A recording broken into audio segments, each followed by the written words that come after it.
good morning, good afternoon, and good night. What's greetings, Earthlings? What up, what up, what up? The strings attached. Greetings, Earthlings. They're connected to our present of a culture. That's crazy what he did. He took the military out before he took the civilians. Who does that? Under his watch. What has he done about police reform in this country? Nothing. Greetings, Earthlings, and welcome to Unsolicited Genius. I am your curator, Carlton Ennis, and I am with the People's Pied Piper of podcasting, Mo Lofty, and a special surprise. On today's show, we will talk about Ukraine, the fall of the NBA's king, and why we need to talk about Cosby. We hope to give you something to ponder.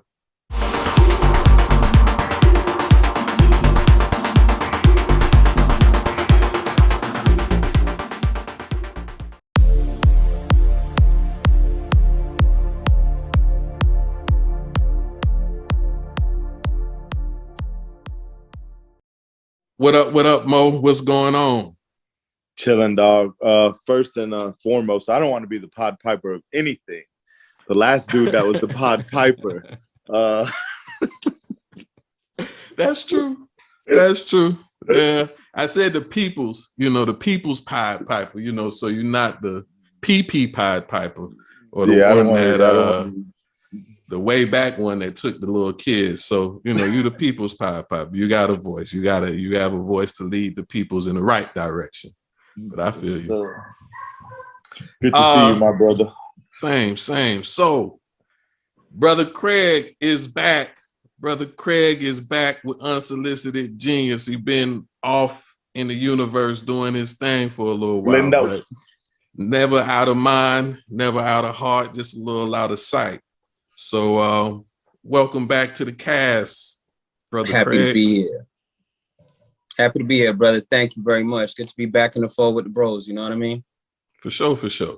So, with that, we have a new segment, and so it ties to you coming back and joining the clan. And so the new segment is called What's on Your Mind. So for the first time doing it, we'll open it up with you, Brother Craig. What is on your mind? A conversation and some meditation that led me down a path to realize that we've all heard of the 5 stages of grief, and I've often associated it with only, when somebody passes or transitions.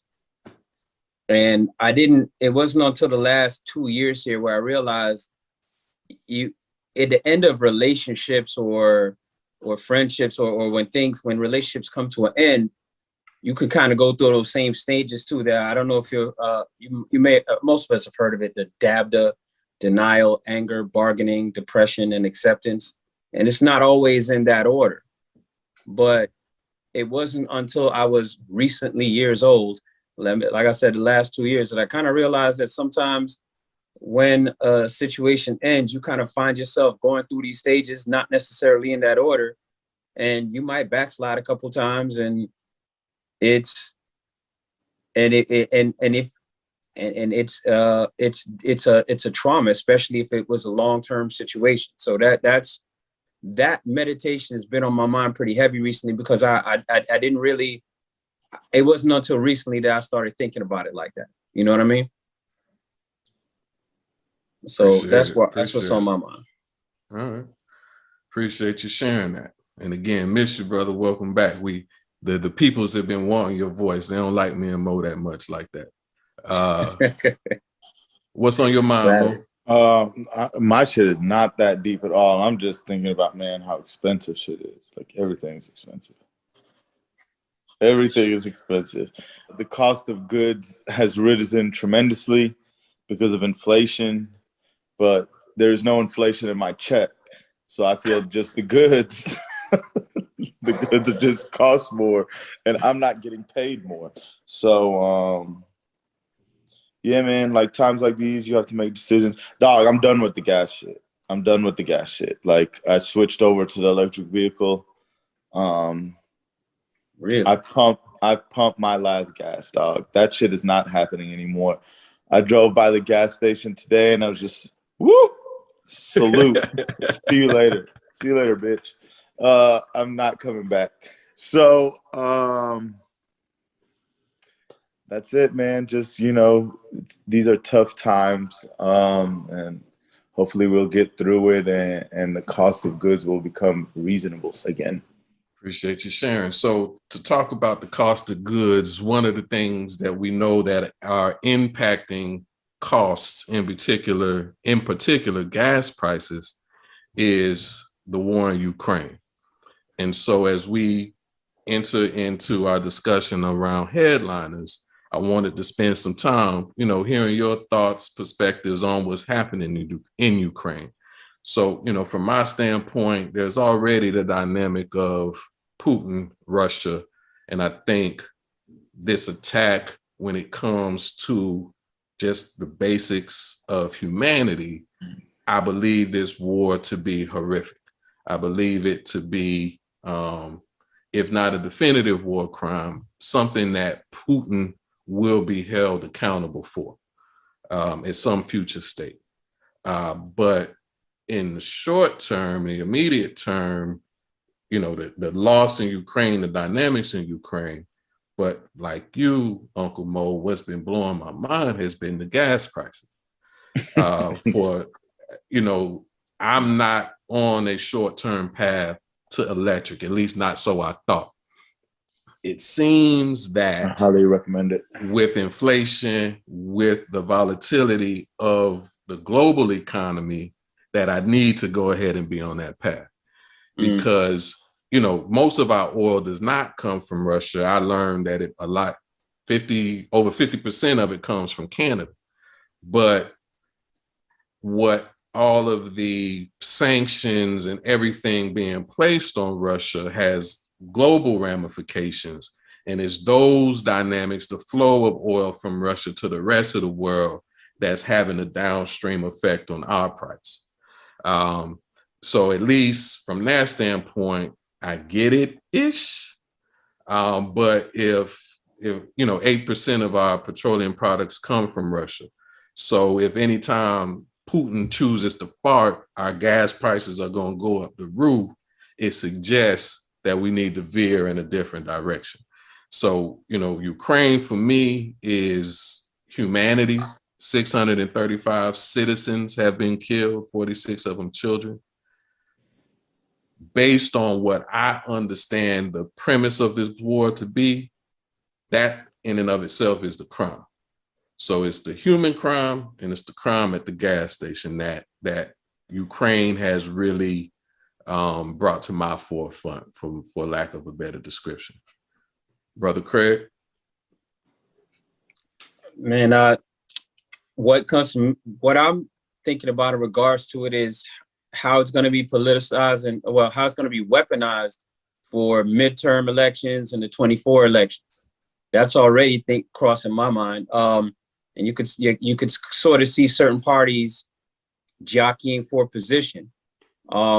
The other thing that it brings to mind is, I heard a pundit mention that, the US and NATO relationship is, by having a common enemy, it's sort of gotten better for it.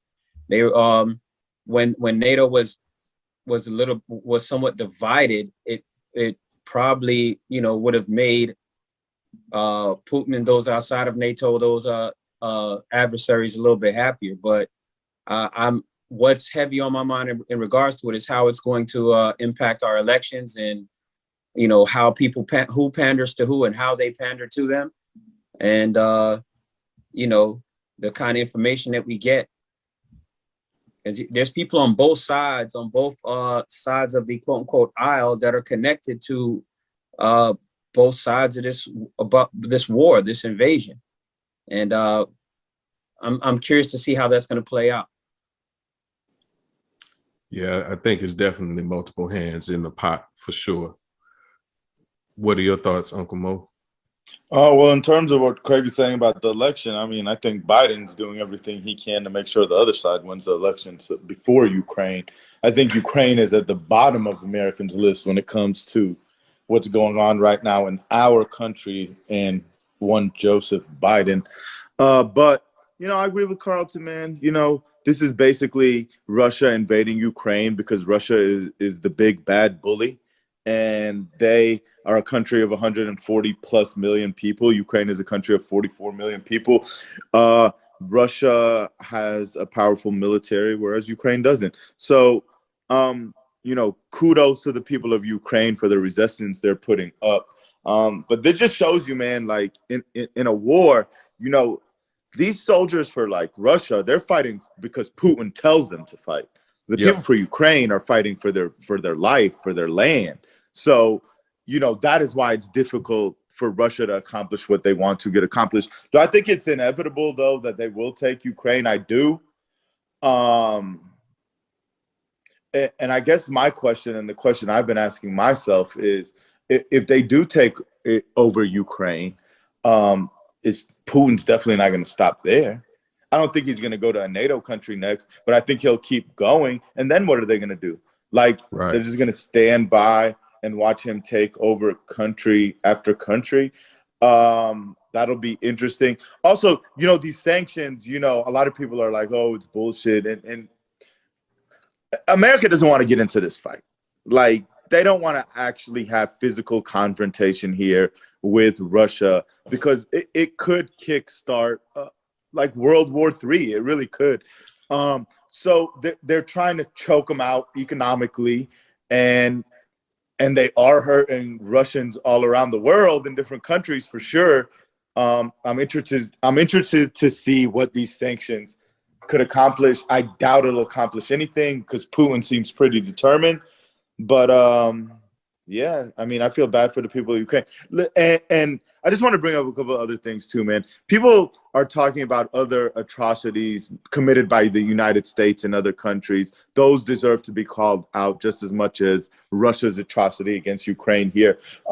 People are talking about did you hear the story about the African immigrants? Yes. Yeah, I wanted to border, talk about that. They're being forced to essentially go to the back of the line to allow Ukrainians to go first. And then there's like a pecking order. It's like Ukrainians, Indians, something else, and then the Africans. Is that some bullshit? Absolutely. Is that some racist, you know, shit from the Ukrainian authorities that needs to be called out and addressed? Absolutely. But you should be able to separate the two. Like, the Ukrainian citizens are going through some bullshit now too because of Putin. And that is a different situation than what's going on at the border, because some people are saying, why have empathy for Ukraine when they could do something like that on the border? That's not all of their people. Well, you know, I think that just shows how deep race, ethnicity can go. Because despite this war, instead of just all hands on deck, let's all survive this, let's all do what we need to do to get out. Race, what you look like, where you come from, and clearly if it was Russia versus Ukraine, that's a clear distinction. But everybody's on the Ukraine side of the thing, trying to get out, trying to get safety. Craig, you had something? Well, to something that was stated earlier, I feel like what we saw happen a few years back in Crimea was essentially Putin putting his toe in the water, and now he's, you know, getting more body parts in the water. Right. And I think he's also looking at this as a legacy deal for him. You know, he wants to bring back as much of the old USSR borders as he can. I will bring back the Soviet Union. Former borders went from when Ukraine was a part, that land was a part of the USSR, Soviet Union, whatever. The problem here, man, is they don't want to get into physical confrontation. No country, major country in Europe wants to send anybody in there. No, America definitely doesn't want to send anybody in there. And that is essentially an appeasement strategy. And they're trying to do it like economically. But appeasement, when you allow countries to usually gain land, is usually a strategy that doesn't work. Like, I don't know, World War II, Hitler. They let Hitler take over land when Hitler and Germany were not supposed to be doing any such thing, because they didn't want to get into a conflict with Germany. So they let him take over that land, but he didn't stop there. Putin is not going to stop here either.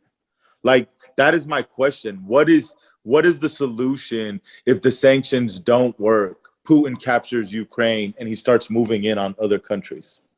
I think, I think that's a great question. And I think we can intuit the answer, right? Because to your point, he put his toe in the water some years ago.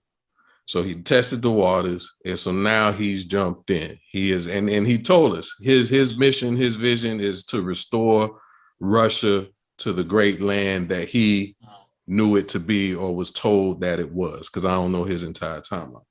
And so he put his foot, He was a tested the water. KGB agent. Right. But, under what regime, what Russia is he trying to restore? I know he's trying to restore Russia's greatness, which included the whole region. But so we know that that's his mission. That's how he sees the world. It's from the center and out of Russia by any means necessary.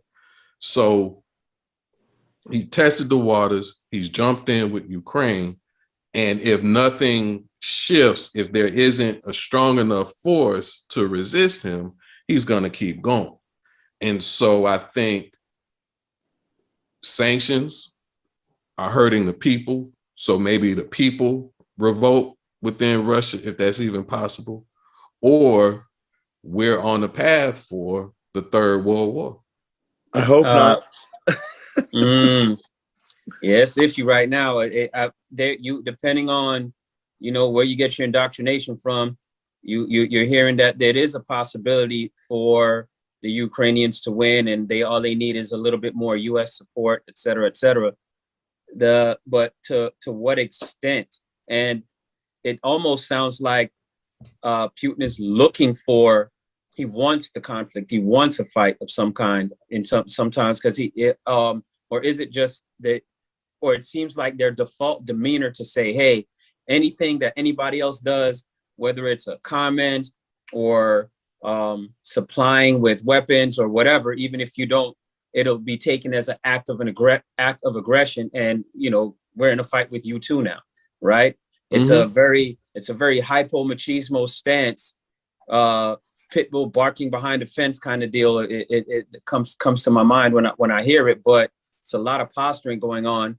But what percentage of that posturing can we take seriously, right? Well, I think the thing that jumps out for me and kind of attached to your point is he's willing to say anything in order to justify this action.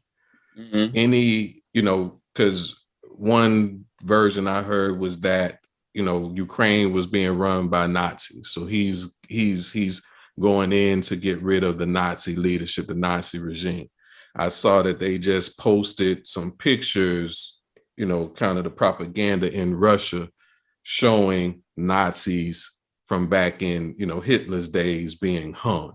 So, one version of the story is he's going out to be a hero.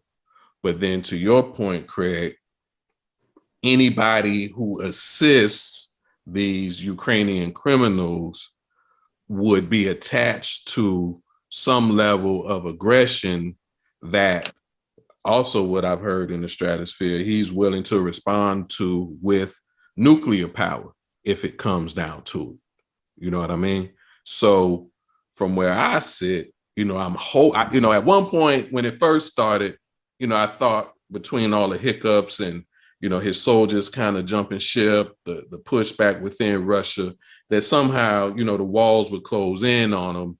This war effort would die and drown out. But as you talked about, Mo, the size of the Russian population, the reality is the size of the Russian military can swamp Ukraine if they want to. So I don't think, based on what Putin has control over, the walls are going to close in. The walls are going to close in enough to force this to fizzle out. At this stage, I think there will have to be a resistance to bring its progression to an end. You had something, Craig? I was wondering, have you gentlemen formulated thoughts yet in regards to how much assistance the U.S. should provide, or what kind of assistance, what brand, what that would look like, if at all? Mo, you have thought? I mean, this is a pickle, man. Like, this is a tough. I won't even lie to you. You know, like you know, like Craig, you haven't been around, but I've been steady, consistent. I feel in my critiquing of Joe Biden as president. But this one, Carlton and Craig, this is a tough situation. Ugh. This is why you don't want to be president right here, because I do get the part about he doesn't want to get like soldiers on the ground getting involved like this because of the consequence that could lead to. Correct. Man, I can't tell you that I disagree with the strategy that he's decided to go with, but like I said, with trying to have these heavy economic sanctions against Russia and Russians abroad, but the problem is, and I'll repeat, is what if Putin takes over Ukraine and then he starts taking over another country? Because he'll start with the countries that are not NATO. God forbid he tries to take over a NATO country. He tries to take over a NATO country, then we have to get involved. Right. And it's on and popping. Like, that's just him saying, like, that's him with the big FU to the world. Let's go, you against Russia. So Baddest man slapped my hand first. Yeah. So, you know, that's the part that's kind of scary. You know, that's the part that is, you know, the concern. Let me throw something at you. So what about the extent of hopefully it's not a nuclear bomb, or be the you know, they've even avoided even just, all right, you could supply them stuff, but the US or the U.S. is taking a stance. Hey, we don't even want to be the Putin transport. Already thinks that the sanctions, Craig, are an act of war by America towards Russia. So if we're giving them weapons, missiles, because you saw how we refused to give them the fighter jets. Well, Poland we refused to deliver them. put fighter jets to Poland. Did we? We refused to deliver them. They didn't say they can't have them, right? Yeah, the stance was we can't be the ones to deliver it, because if we deliver it, it'll be taken wrong. We might be delivering American fighter jets that are spray painted, made in China. We are not. I mean, China is another player in this thing too, right? And I think it's the adage I heard that was applied is the enemy of my enemy is my friend. And so China and Russia are not boo bears per se, but China too is on a mission for its own dominance. And if they and Russia can for now choose to play in the sandbox together, they add complexity to this discussion of what can we ultimately do. They would like to get back Taiwan, is what the thought out there is, to say we want Taiwan back in the fold. And they're watching. I think they're watching to see how successful or how the world reacts to what this is, and what the reaction is going to be, to see if they could go ahead and make a play without any punishment. But Taiwan, at the same time, they're so entangled financially. Keep your head on a swivel, Taiwan. Yeah, they're so entangled financially that they'll lose their economies. Will take a huge hit if they were to take on a war right now. I don't know if they necessarily want that. China's economy. Yeah. Mm-hmm. It's thriving too much to deal with a war right now. But see, China though, you know, Russia's ace in the hole, like Carlton said, is the gas, right? The oil. China has the power though to be like, well, if you want to put sanctions on us, we could fuck with your economy too. So China I believe could withstand those sanctions because they could cripple the world's economy too. Like look at everything gets made in China. Mm-hmm. Like where that's kind of where I was going with that. If we put sanctions on China, where would we get our goods? Right. So well, and I think the retort, not even a retort, but the flip side of that is China has a significant portion of our debt, and that debt only has value as long as America's economy has value. So I think that is the tightrope that China wants. We know they want Taiwan. We know they want, kind of they want global resources. They want China's greatness. But a lot of that, even though they don't need anything from America per se, America's ability to thrive will help support China's ability to thrive. So it is some funny money and muddy waters for sure in the global landscape connected to the Ukrainian war. Entanglements. For sure. All right. So on that, we'll take a break and be right back. Unsolicited Genius.